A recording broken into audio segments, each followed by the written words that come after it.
welcome everyone to the 7th episode of the Creative Communities First podcast. Creative Communities First podcast is an Erasmus Plus project for digital education readiness, which is funded by the European Commission. My name is Mary Whitney. I'm working on the Creative Communities First project as a project lead for the W8 Centre. The W8 Centre is in Manorhamilton, County Leitrim. It's nestled in the northwest of Ireland on the Wild Atlantic Way, and it's home to sculptors, painters, writers, ceramicists and stonemasons. Today's episode is going to critically examine e-service learning from the lens of a creative based in Manorhamilton. So our guest today is Seamus Dunbar, and Seamus's work includes a wide array of activities from skillfully crafted stonework to artist research, and each encompassing art as active form, a way of making, doing and being. And Seamus believes that the role of the artist is to challenge convention and see things differently and be open to different ways of being. So Seamus, thank you so much for joining me today. It's a real pleasure to have you here, and I'm really looking forward to the conversation that'll ensue. I might start with, if you could tell us a little bit about yourself, your own background and how you ended up in Manorhamilton. Okay, well, it's great to be here, Mary. I'm from County Wexford originally, so quite a long way from home.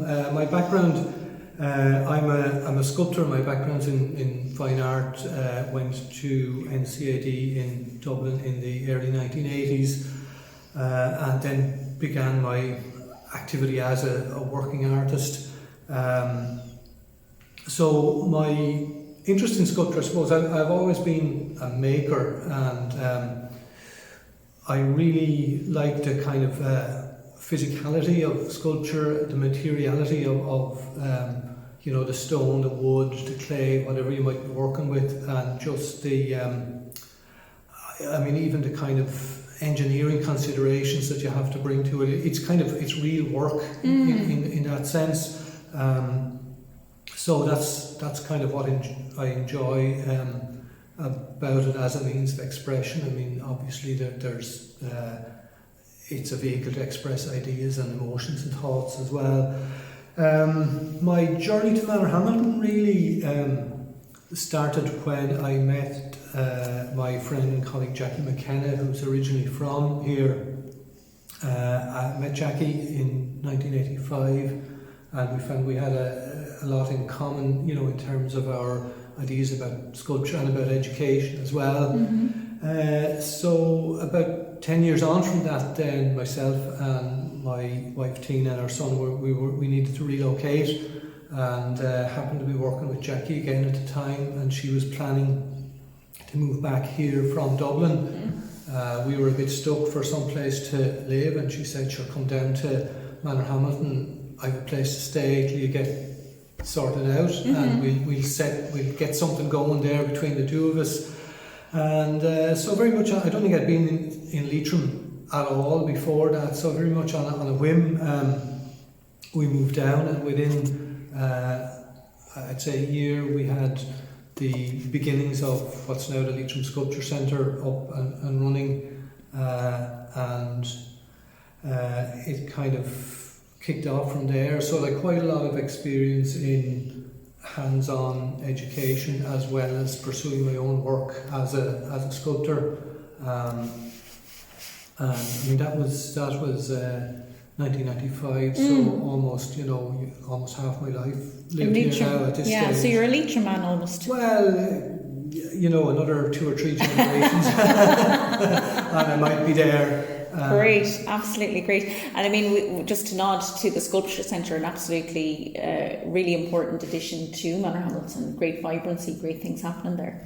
Yeah, I mean, I think it was really something that gave the town an identity. I mean, when we were starting out here, the whole of North Leitrim really was very much a cul-de-sac because of the situation in Northern Ireland. Really, I mean, the borders were closed and nobody came here. People were leaving, and in a way, the timing was really fortuitous, because it was just the ceasefires were coming into place, and then the Good Friday Agreement, so money was being been pumped into this area, and we were able to avail of that. And also, people were wanting to stay, or people were coming in for the first time in decades, really. So we just hit it at the right time, and it really put the town on the map as a cultural locus, and I think led to really the whole of County Leitrim becoming a place that's well known for craft work and creativity of all sorts. I mean, there were people working away in South Leitrim as well, around Carrick and that. We certainly helped to bring the northern part of the county, our famous divided county, along with that. Yeah, no, it's definitely a fantastic addition, and I'd imagine to some extent regenerated Manorhamilton as a kind of cultural centre, a cultural hub, and I would say attracted a lot of creatives into the community.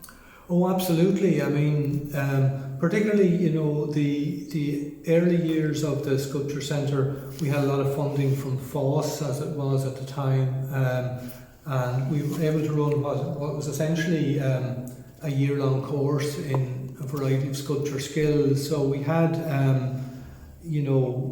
12 or 14 people coming in every year to avail of that course, and a lot of people actually ended up staying in the area. Other people came because there was this creative buzz around the place, and it fed into other activities like Halloween parades, and there were other festivals at the time, the Emigrants Return Festival. So it became very public, and it also had, I think, a very positive effect in bringing in some of the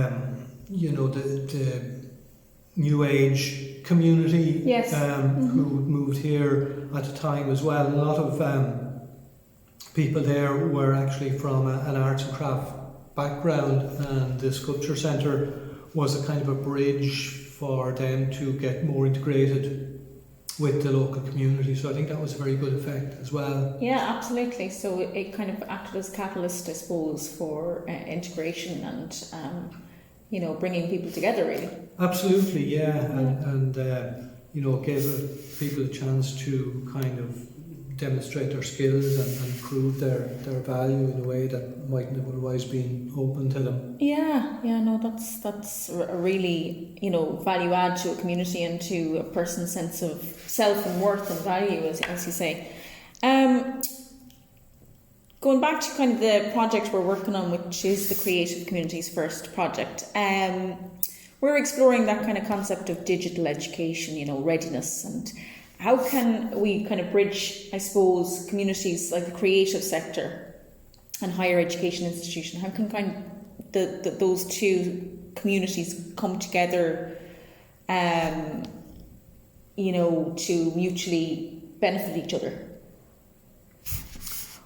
Well, I think, from my experience of the higher education institutes, particularly maybe the art colleges, and I did do a master's degree myself. It's almost 10 years ago now, actually, but I did return to education myself in Ulster University, the art college part of it.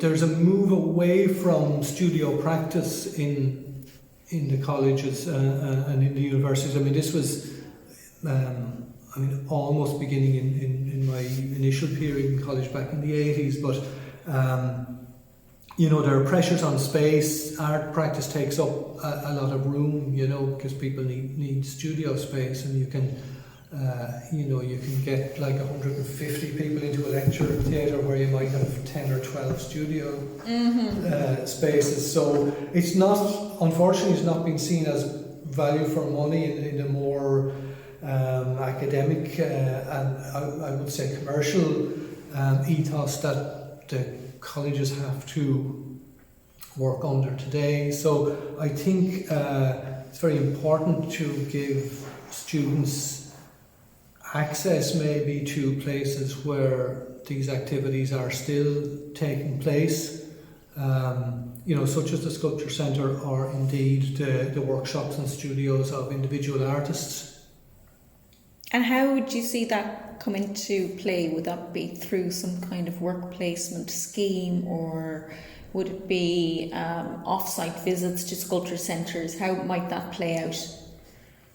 I think it could be a combination of distance learning and the on-site work. I mean, I would be, a very strong advocate of the actual hands-on type learning, because there's so much that really can't be described in words, and even videos or tutorials don't quite capture it all. For example, one of the things that I do, in fact I'm kind of specialising it lately, is letter cutting in stone. I mean, really traditional handcrafted lettering that's kind of I suppose it's a marriage between sculpture or carving and typography or calligraphy, and there's really a very strong tradition of that in Britain, going back to people like Eric Gale and Edward Johnson and people like that at the beginning of the 20th century.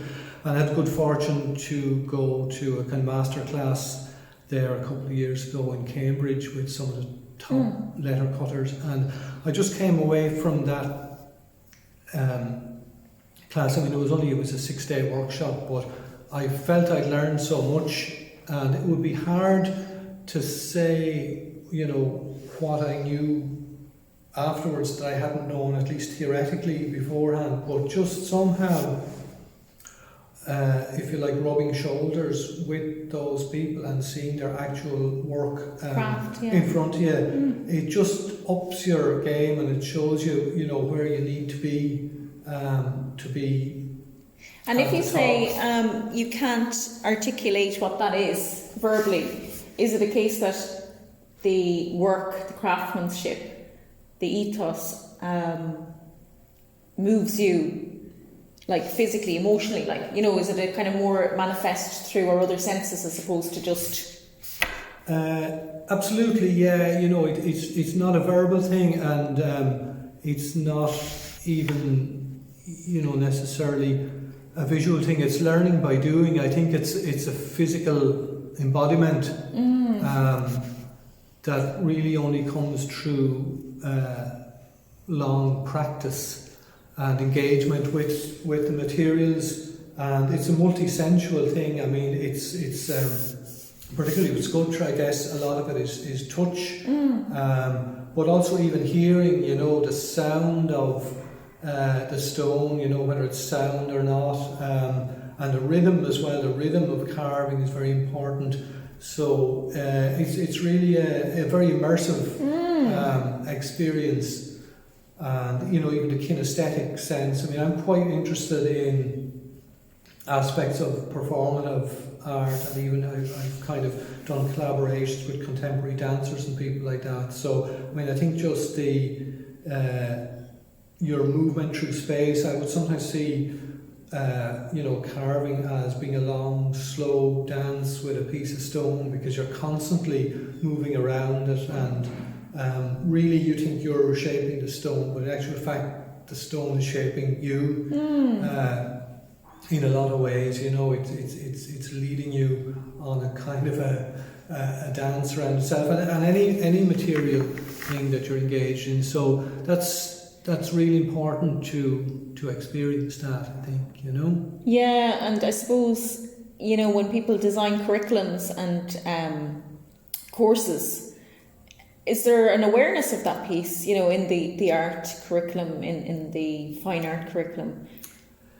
I think it's a notion that's really under pressure, and it's been under pressure for quite some time, I've had people who are lecturers in art colleges say to me that, what we do now is we're not teaching people how to make things, we're teaching them where to source getting them made, you know, and it's not a new idea. I mean, artists, and I think maybe particularly sculptors who are working on a large scale, have always, you know, had work made, as it were, you know, going right back to Renaissance times, where you know, the likes of Bernini, for example, maybe just late Renaissance, just their output of statuary couldn't have been achieved in a lifetime or several lifetimes by any one individual. A little bit more recently, like Rodin would have been the same. He had essentially a factory of people working for him, and obviously with sculptures that are cast, it's quite acceptable insofar as you model the piece, you make a mould, and then you can have an addition, and each one is regarded as essentially an original, or at least coming from the artist's hand. But also in stone, you know, big name artists, if you like, have been sending models or designs to places like Carrara, and then more recently to China and places like that, and having them fabricated. So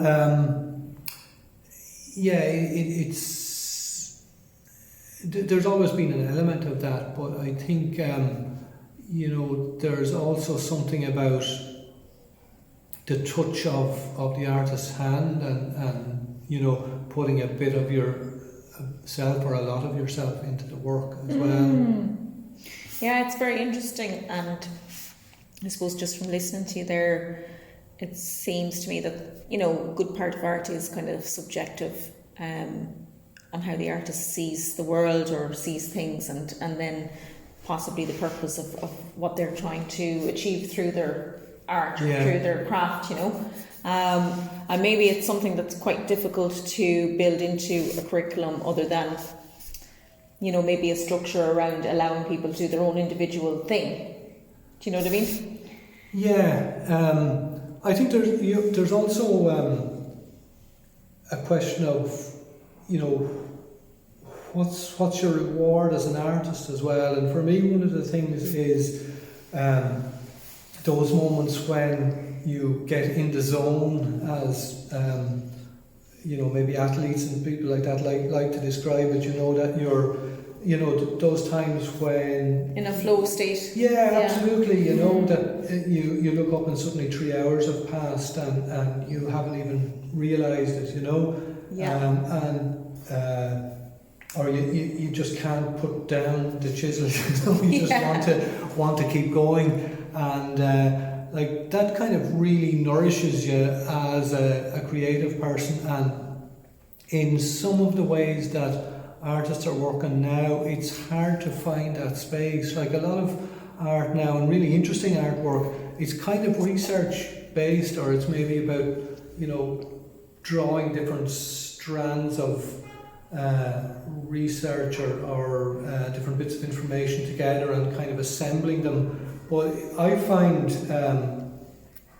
it's hard within that activity just to find those kind of immersive moments, you know. But I think you need to nourish yourself in that way. I mean, there's a lot of talk everywhere now about mindfulness. Sure. And I mean, I think art practice really is the original mindfulness activity. You just forget everything else when you're in the zone there, as I said. So. Yeah, and it's interesting that you say that. I listened to a podcast recently where someone was talking about being in the throes of an enjoyment at a football game, where, you know, you don't care who's around you or whatever, but you know, you're shouting or you're rooting on your team, and you don't care what you look like in that moment, because you're actually in the throes of like this, you know, I suppose, attention that you're giving to that particular thing. And I feel sometimes that's akin with mindfulness, in terms of whatever you're doing, where you're so deeply engrossed in it that nothing outside matters. Do you know what I mean? Yeah. I think that's, you know, that's the space that we seek to be in a lot of the time. And you know, maybe that's one of the values of cultural activity in terms of society at large, because a lot of our jobs now, if you like, are more and more automated, or they're kind of quite stressful a lot of the time, or they're very bitty, and we're not really finding that level of fulfillment maybe through work in a way. So what do we do to find that? Some people, as we were discussing, they're finding it through sport, either as a participant or a spectator. But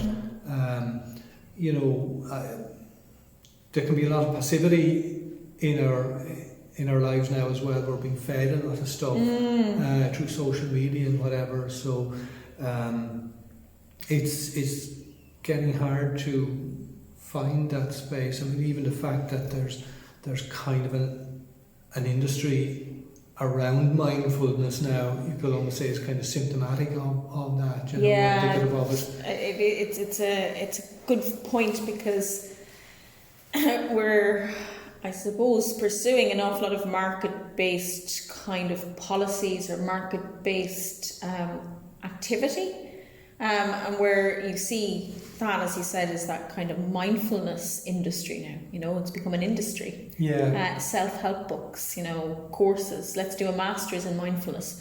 When really, when you break it down to the very essence of what that is, we could probably do that ourselves not very easily, but if you took away all the noise, you'd probably be in a better place to be able to give time and attention to something that you're doing and embrace that kind of mindfulness.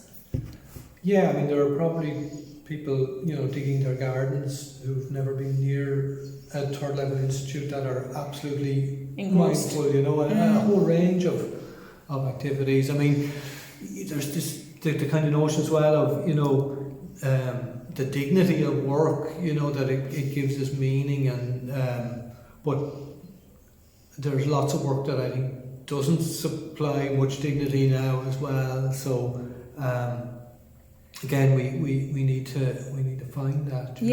Find the things that we're good at as well. Definitely, yeah. Working to our own strengths and capabilities, I suppose, as well. And interests is really important. Do you think there's a role then for e-service learning post-pandemic? So I suppose during the pandemic there was a bit of a kind of rush to get people online to continue their work, whether it was in education. I worked in education at the time. Everything moved online. Students, staff, the whole works. Assessments were done online, everything. And then likewise, in the creative communities, in lieu of people coming into art galleries, in place of that, you had to pivot possibly to doing something online or some form of digital. What are your kind of thoughts on post-pandemic, the space for that? I mean, I think the pandemic sort of accelerated a lot of ways of doing things that might have taken years otherwise. So it's very interesting in that regard. I do think people are, and have been keen to get back to more social ways of meeting.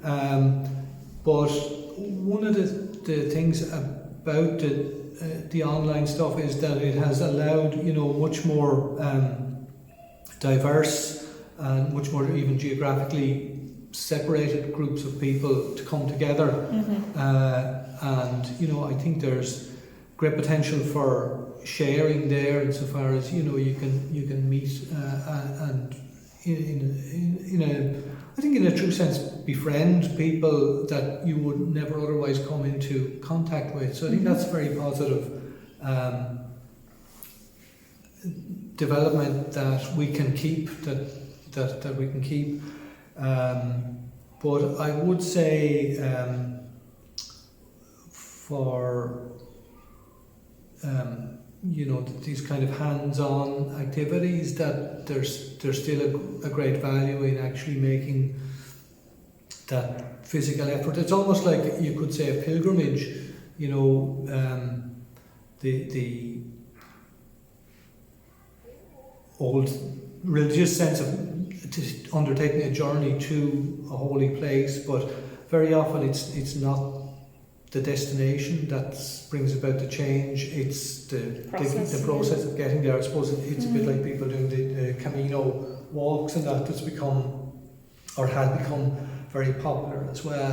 That it's the actual moving out of your own space that gives you a kind of freedom maybe to make those mental changes and adjustments. So that's important too. I mean, if you're just sitting in your bedroom all the time, having this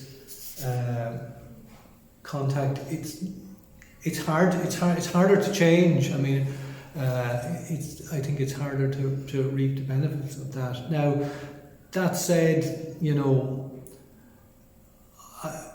I'm maybe not the best person to judge that, because there was none of that, when I was young. And I mean, I think people's minds are flexible, and it's what you're used to. If people have grown up with that, maybe they can get more out of it than possibly I would do. Maybe I'm even a bit resistant to the idea, Yeah. Would it be fair to say that there are components of this kind of digital education, this digital e-service learning, that might be favourable to the community? And, I'm thinking like hybrid, that possibly a collaborative space where you might be able to share information, or maybe, as you said, where you could reach out to peers through Teams or through Zoom, but then that there's also the kind of physical presence part. Yeah, I think the hybrid model is something that I would go for. I mean, even to find out what's out there, the digital stuff is great, because you can search for stuff, whereas a couple of decades ago, maybe the best you could do was look in the golden pages and sort of maybe telephone people at random and try and ask them what they were doing, So, like even to get things like tools and equipment, all that information's at your fingertips now, and it's really terrific. Yes. So I think there's a huge value in that, and find out who else is doing this and what they're doing, and then on those connections maybe build some more real world or face to face contacts and experiences. Yeah, no, I can kind of see the merits of the two. A combination of having easier access to people possibly through the digital means, and then as artists, as creatives, I think people love the human contact. We're kind of social creatures as well, and also the physicality of the work that you're doing possibly cannot be replicated in an online environment. So, instilling some of the learnings to students, if they were coming to you, would possibly be best done in your studio or something like that. Yeah, I mean, I think it kind of depends on what people want to get out of it as well. I mean, obviously, we have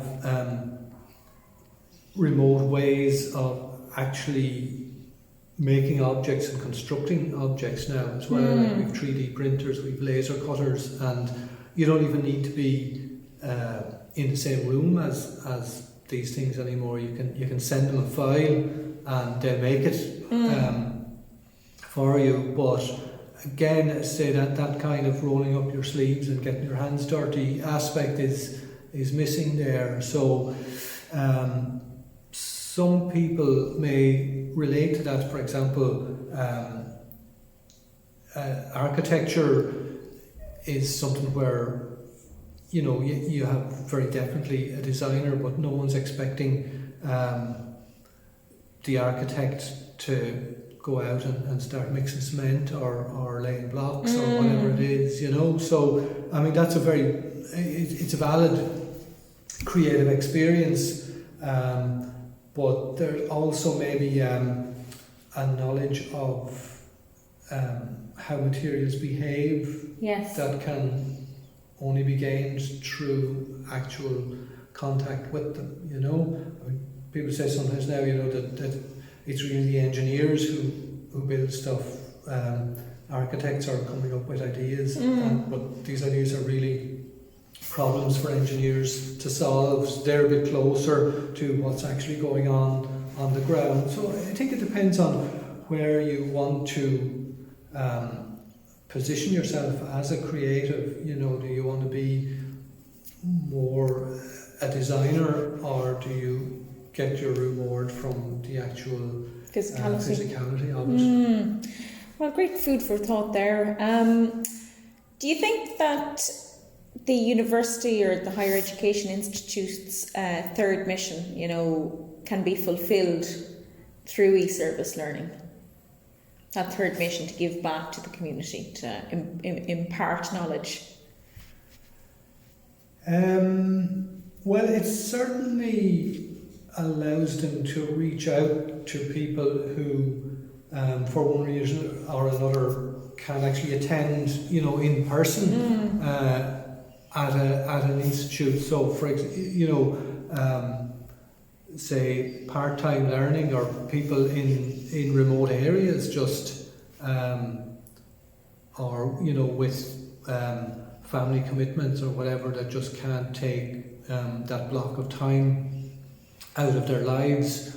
I mean, it's a great way of reaching that whole sector of people who, you know, wouldn't otherwise be able to access that kind of information either, you know, and it means you can become a student really at any age. You know, you don't have to have that kind of